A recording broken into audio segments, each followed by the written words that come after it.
This presentation will be a bit longer than most and will focus primarily on the assigned readings in John Milton's Paradise Lost. I am in the habit of referring to this signature epic poem of the 17th century as the adult version of the Genesis story, as Milton reimagines the landscapes of heaven and hell in full detail and portrays the key characters, Adam and Eve, God the Father, God the Son, and Satan, in full human, lifelike terms. Likewise, I have assigned some shorter works by Milton's key associate and crucial apologist, the poet Milton and Marvell, so I'll cover briefly some aspects of his work here. Your textbook editors do an excellent job of introducing these poets in fuller terms, so do be familiar with these materials as you turn your attention towards Milton and Marvell's work.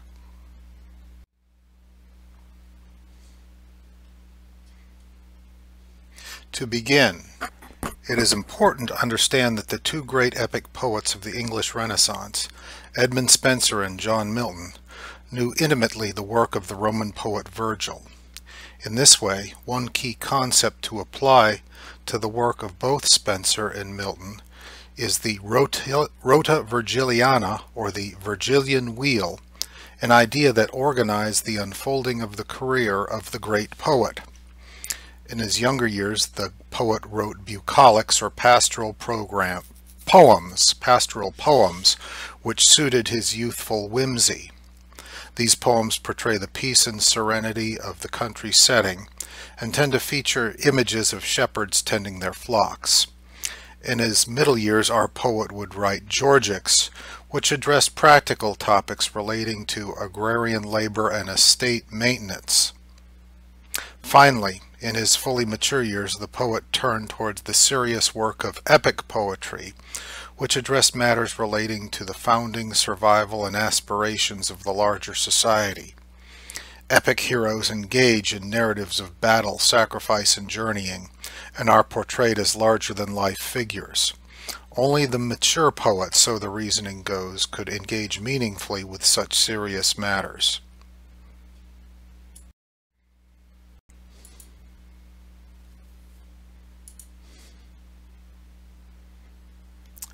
Milton's epic, Paradise Lost, was first published in 1667 and republished in slightly revised form shortly before the poet's death in 1674. So it was composed in the poet's later years. Blind for 2+ decades, Milton was by then also disgraced by his labors within the upstart government of Cromwell's protectorate during the interregnum, or period between kings, in the wake of the English Civil War. With the return to England of Charles II in 1660, the Republican loyalists like Milton faced scorn and retribution, and there's some debate about the extent that Milton himself might have faced some legitimate threats on his life.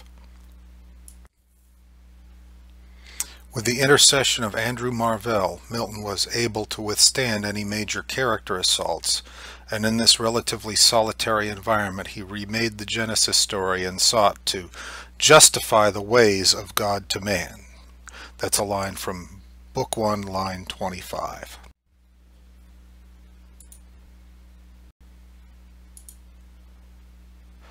Book 1, which you've been assigned to read, depicts the fallen angels, having followed Satan's lead, now routed and banished to the underworld in the wake of the war in heaven.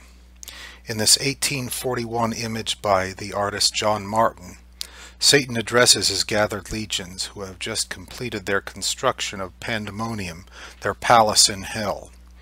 The military character ascribed to these events is evident, as is the character of their frenzied ransacking of hellish landscapes. An earlier landscape artist, Peter Bruegel the Elder, likewise portrayed wasted and battle-scarred landscapes, and the image here provides an early vision of the hellscape that Milton also envisioned.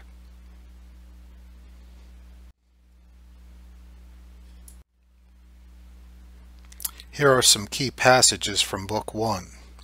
Satan's character is established here both in his private ruminations and in his speeches and deliberations with his demonic associates. His displays of grim resolve in the face of his banishment led writers in earlier generations to ascribe heroic characteristics to him. All of his minions are equated with a virtual rogues gallery of malefactors, shaped by biblical and folkloric traditions, and on the whole the first book is heavy on martial splendor and parliamentary strategizing. Both Homer and Milton use the simile of the beehive to describe busy, purposeful labor in their epic works, and Milton consciously uses it here, reinventing it to describe the fallen angels' frenzied efforts in erecting their palace.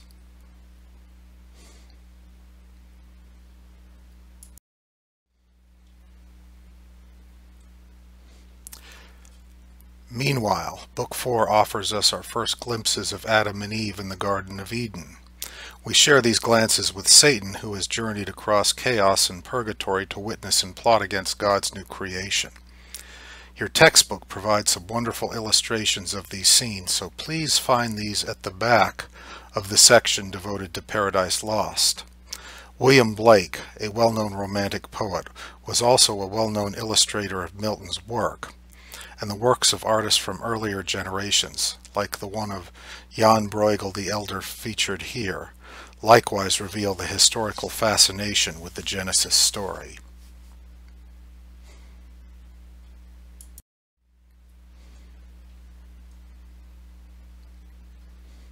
In Book 4 we see Satan moved by the beauty of paradise, and in his first glimpses of Adam and Eve, who stand as living embodiments of godly perfection on earth.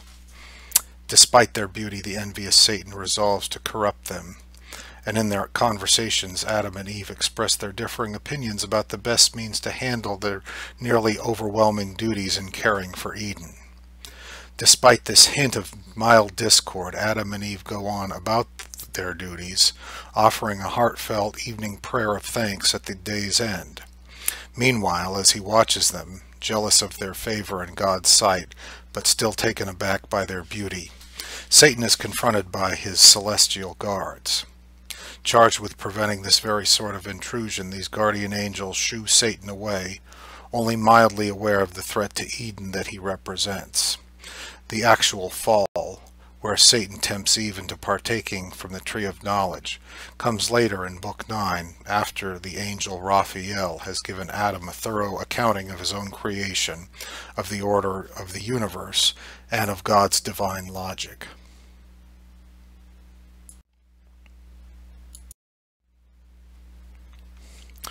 The story of Genesis, and the idea of Eden and its corruption, has engaged the imagination of artists and poets across history. Here are a couple of Edenic landscapes from continental artists from the 16th and 18th and early 19th centuries, which display the Edenic landscape in familiar terms. In the unassigned Book 5, Adam and Eve offer a prayer that critics have identified as being closely modeled on Psalm 148. And it is worth the effort to compare the two.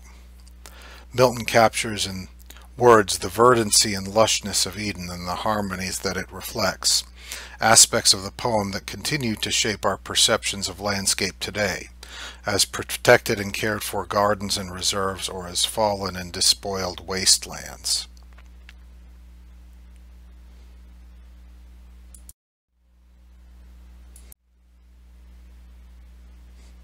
While Adam suggests that they are better advised to work as a pair, Eve takes mild offense and suggests that God has equipped them both to resist corrupting influences.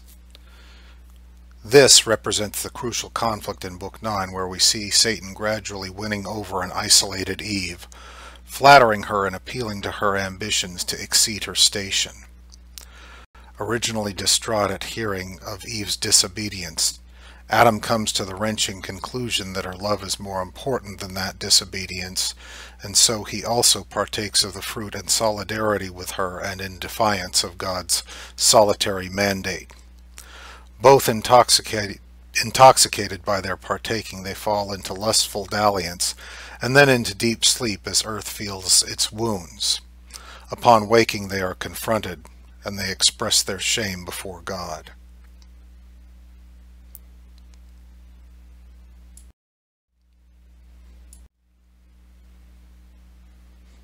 This presentation is obviously preoccupied with Milton's Paradise Lost, but it is also important to stress to beginning readers of the poem that the backdrop of the English Civil War and the restoration of the monarchy in 1660 figured dramatically in Milton's vision of the war in heaven and the rebellion of Satan. A crucial poet in his own right, Andrew Marvell also stood at the nexus of conflicts that defined the opposing sides in the English Revolution, and was noted for his ability to play to both sides of the conflict, resisting suspicion while concealing his actual loyalties. 13 years Milton's junior, and well known for his Coy Mistress and his other poems paying tribute to English gardens and estates,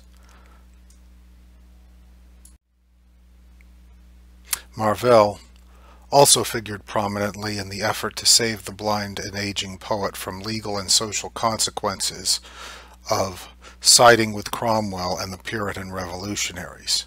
Despite the failures of the English Revolution, in it we see the first hints of a belief in democratic aspirations that would assume a fuller form over 100 years later across the continent, as the American colonies painstakingly realized their hard-won independence.